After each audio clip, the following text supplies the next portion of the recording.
इसको श्रवण करेंगे।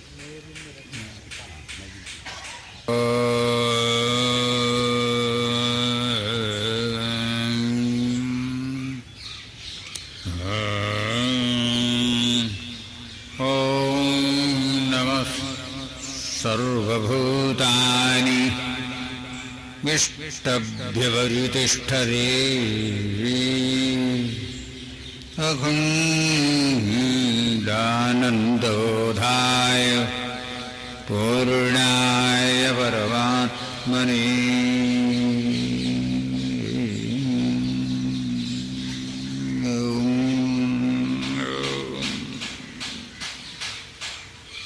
विद्राणे रुद्रवृन्दे सवितरितरले वज्रणिध्वस्तवज्रै जाताशङ्के शशाङ्के विरमतिमरुति त्यक्तवैरे कुबेरे वैकुण्ठे कुण्ठितास्त्रे महिषमतिरुषं पौरुषोपघ्नविघ्नं निर्विघ्नं निघ्नदेवः शमयतु दुरितं भूरिभावा भवानी भूरिभावा भवानी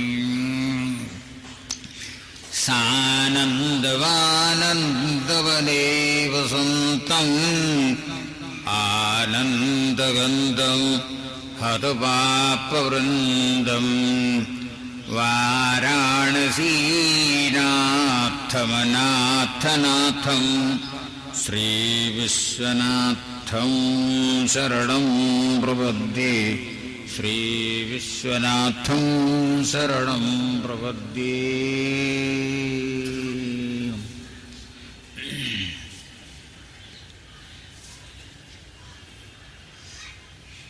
समुपस्थित समस्त ब्रह्म स्वरूप आत्माओं, धर्मस्य तत्त्वं निहितं गुहायां। धर्म तत्व तो गुहा में निहित है। गुहा शब्द से गुह्य ये शब्द बनता है। गुह्यात् गुह्यतरम्, धर्म का रहस्य। गुह्य माने गुह्य रहस्य। रहसि भवम रहस्यम, गुहे गुहायां भवम गुह्यम। बड़ा ही गहन है। गहना कर्मणो गति।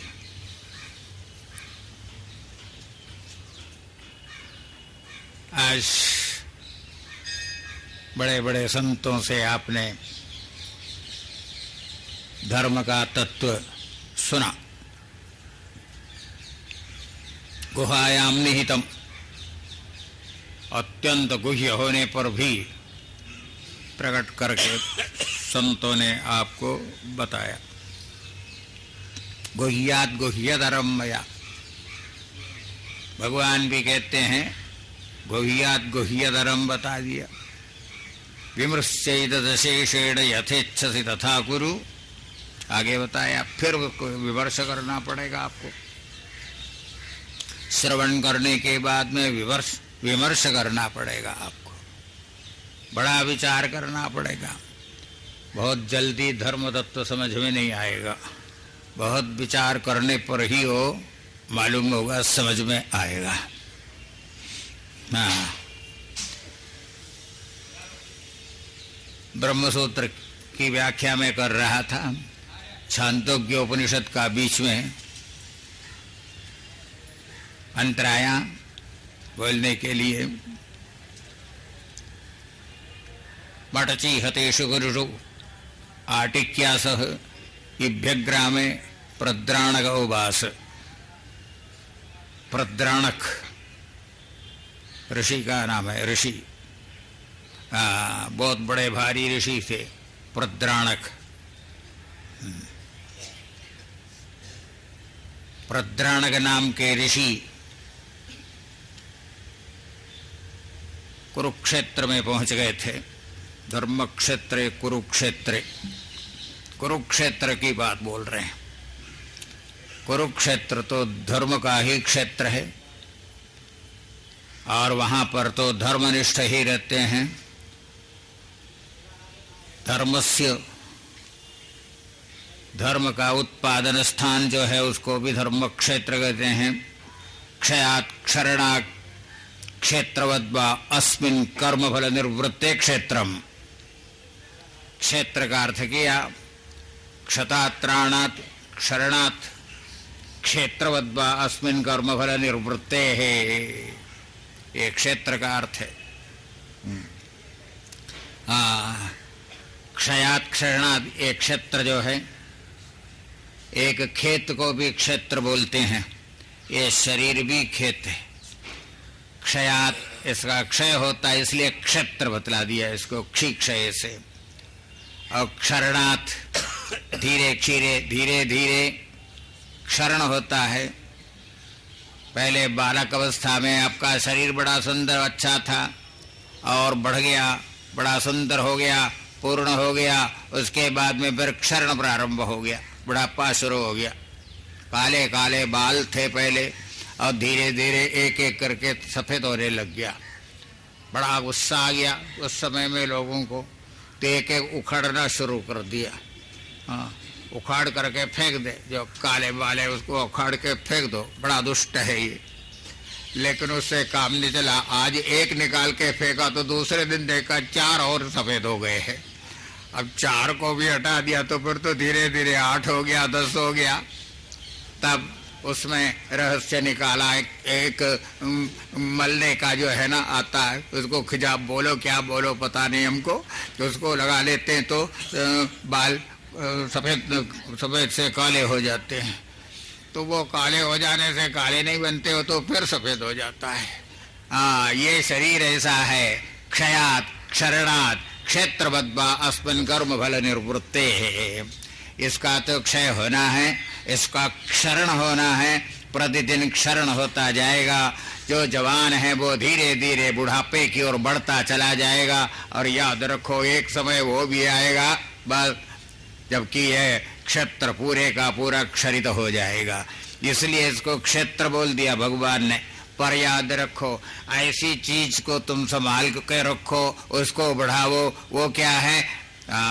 धर्म क्षेत्र, धर्म का क्षेत्र होना चाहिए। धर्म का क्षरण नहीं, शरीर का क्षरण होगा चाहे कितने कोशिश करो, लेकिन धर्म की वृद्धि हो जाएगी। धर्म की वृद्धि किससे होगी? जब आप धर्म का अनुष्ठान करते जाएंगे तो धर्म की वृद्धि हो जाएगी। अब उस पर आपको आज श्रवण करना था, समझना था। तो संत पुरुषों ने आपको पहले बहुत कुछ समझा दिया है। और धर्मस्य तत्व निहितं गुहायाम, धर्म का तत्व गुहा में निहित माने रहस्यपूर्ण है। गुहायाम निहितं गुह्यम, गुहायाम भवम गुह्यम।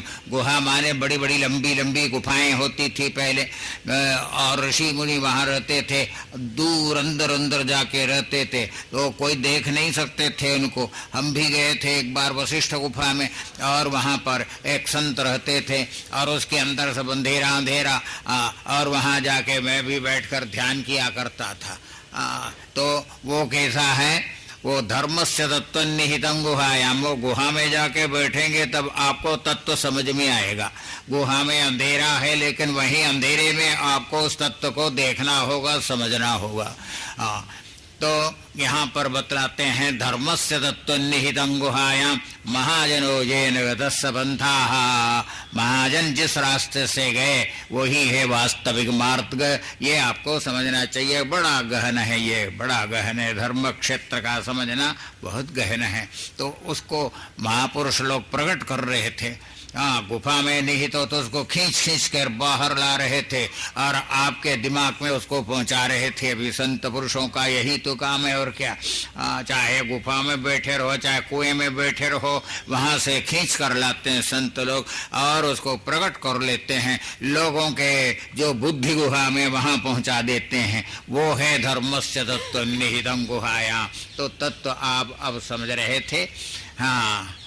छांदोग्य की बात में बोलने लगा था। छांदोग्य में प्रद्राणक नाम के ऋषि की बात आती है। प्रद्राणक उनका नाम था। मटची हतेषु गुरुषु आटिक्यासद इभ्यग्रामे प्रद्राणक उवास। मटची हतेषु गुरुषु कुरुक्षेत्र की ही बात है। वो देखो धर्म क्षेत्र जो हम बता रहे हैं ना, उसी कुरुक्षेत्र को उसको बोलते हैं। धर्म क्षेत्र और कुरुक्षेत्र, धर्म का वो क्षेत्र है। भाष्यकार इसकी व्याख्या करते हैं। क्षेत्र किस प्रकार है कि जैसे खेत में दान बोते हैं, बढ़ता है वो, और उसके बाद उस पर फल आ जाते हैं, उसको बोलते हैं क्षेत्रवद्वा अस्मिन् कर्म फल निर्वृत्ते क्षेत्रमिति व्याख्या करते हैं। जैसे खेत में धान बोते हैं और बहुत थोड़ा सा धान बोते हैं और उसके ऊपर बहुत सारे फल हो जाते हैं, कर्म फल निर्वृत्ते है। वैसे आपका ये जो शरीर क्या है, ये क्षेत्र है। क्षेत्र, ये क्षेत्र है। और ये कौन सा क्षेत्र, कैसा क्षेत्र है? धर्म क्षेत्र है, कुरुक्षेत्र। धर्म क्षेत्र भी और कुरुक्षेत्र भी दोनों बतला दिया। धर्म का ये क्षेत्र है, धर्म को इसके अंदर बोलेना चाहिए और धर्म को सींच करके बढ़ाना चाहिए, और धर्म को आखिर किनारे तक पहुंचने के बाद उसको अब क्या करते हैं, धान बोते हैं और उसके अंदर धान गेहूं इत्यादि पैदा हो जाता है, और उसके बाद में उसको खा जाते हैं, और खाकर हम पेट भरते हैं, धीरे धीरे हम पुष्ट होते जाते हैं।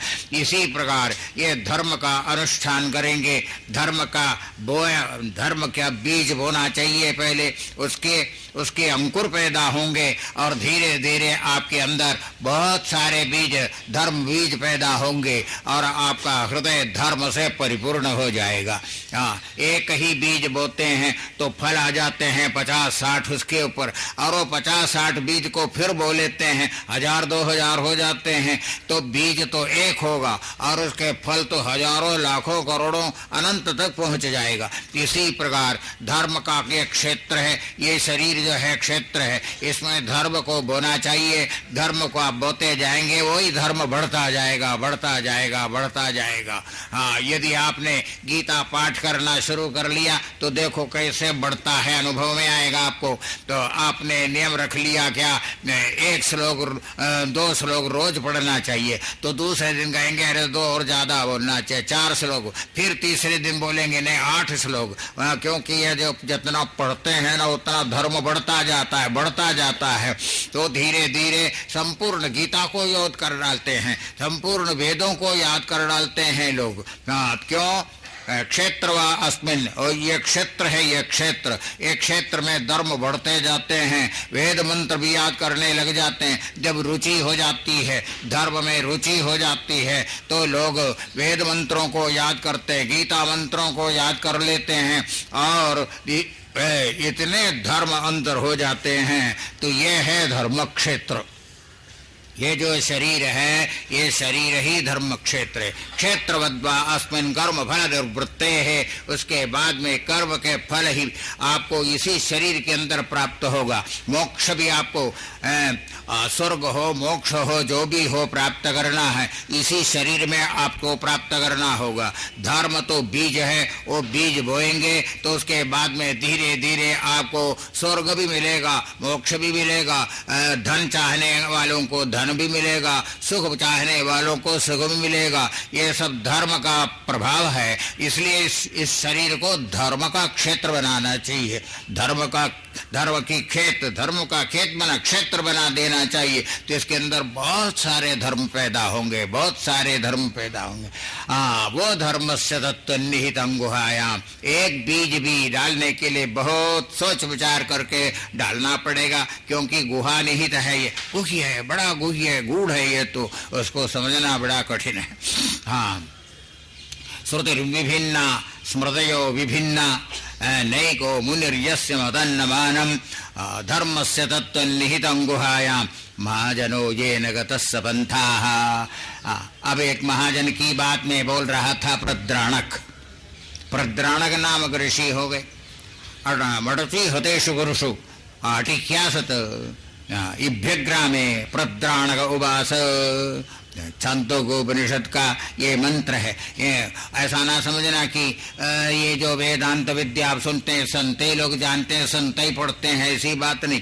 बड़े बड़े ऋषि मुनि इसको पढ़ते थे। गृहस्थ ऋषि 8 प्रद्राणक उवास अपनी पत्नी के साथ घूम रहे थे। क्योंकि वो पहले जिस गांव में थे बड़ा वहाँ पर अकाल पड़ गया था, खाने पीने को कुछ मिल नहीं रहा था, इसलिए चलो भाई कोई दूसरे गांव में जाएंगे, कहीं जाने से कुछ अन्न मिल जाएगा। तो अपनी पत्नी के साथ में प्रद्राणक नामक ऋषि जा रहे थे। लेकिन कुछ खाने को रास्ते में मिला नहीं। पटची हतेश गुरुषु टिड्डियों ने बहुत खराब कर दिया था, खेतों को सब खत्म कर दिया था। तो पैदल पैदल चलते एक जगह पर पहुंच गए। प्रद्राणक वासु वहाँ इतनी भूख लगी थी तो वहाँ एक महावत को देख लिया, हाथी को चलाने वाले, ले जाने वाले, खिलाने पिलाने वाले जो उसको कहते हैं महावत। जो महावत हाथी के देखभाल करने वाला वो महावत जो है